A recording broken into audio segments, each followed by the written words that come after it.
this haircut is called the Tasteful Mental Breakdown. In case you were wondering. Yeah, I don't know. Ever since I shaved my head, everybody's just like asking me if I'm gay, and I don't understand why, because bisexual people can have this haircut too.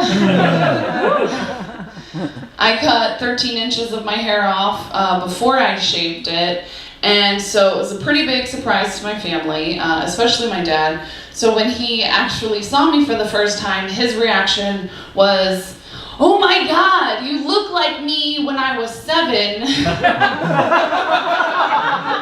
I just didn't know I looked like a 7-year-old dad. Like, cool, thanks, Dad.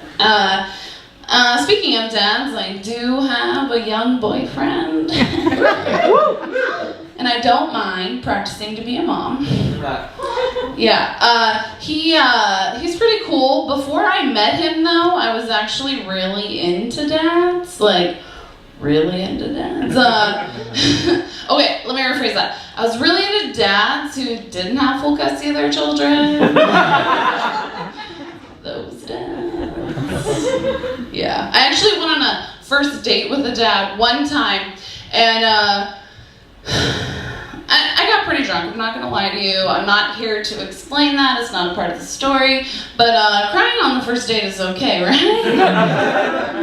Whatever, it didn't actually matter. He stuck it out the whole time, which I respect, and at the end, he like went in for the hug, and while he was hugging me, he started sniffing me really hard.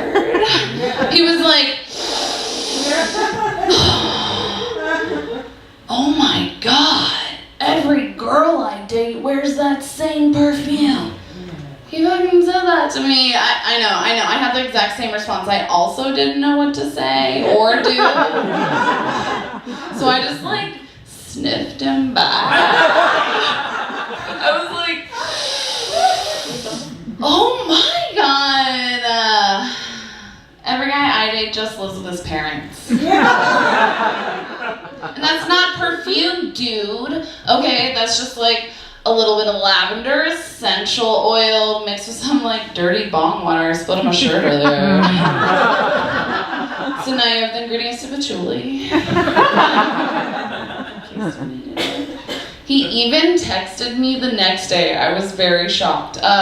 He was like, "I tried to play my favorite song last night, but you fell asleep." Also didn't know how to respond to that.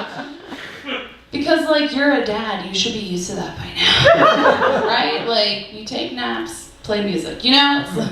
I'm a baby, that's what I'm trying to say. That date always reminds me that I feel like we need a therapist, Lyft drivers.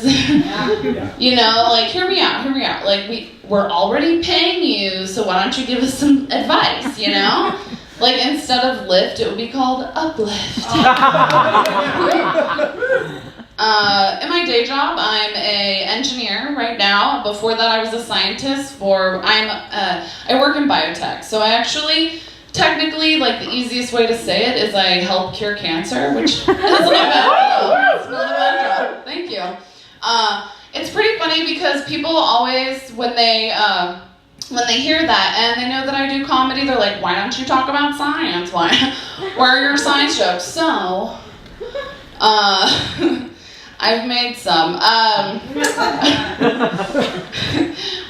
do chemists track their menstrual cycle? The periodic table. I know, it's terrible. But true. No, I'm just kidding. This is my favorite science joke. I think it really explains everything perfectly for me. What did the male scientist say to the female scientist? Nothing, he just interrupted her.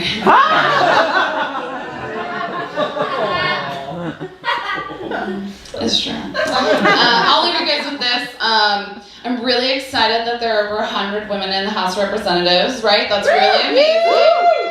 It will be 400 at some point, and I feel like when it does reach that point, it's clearly going to be called a fempire, right? Like, that's obvious. But also, once the fempire happens, I feel like we need to stop using the word cock blocking and start using the word clitoference, okay?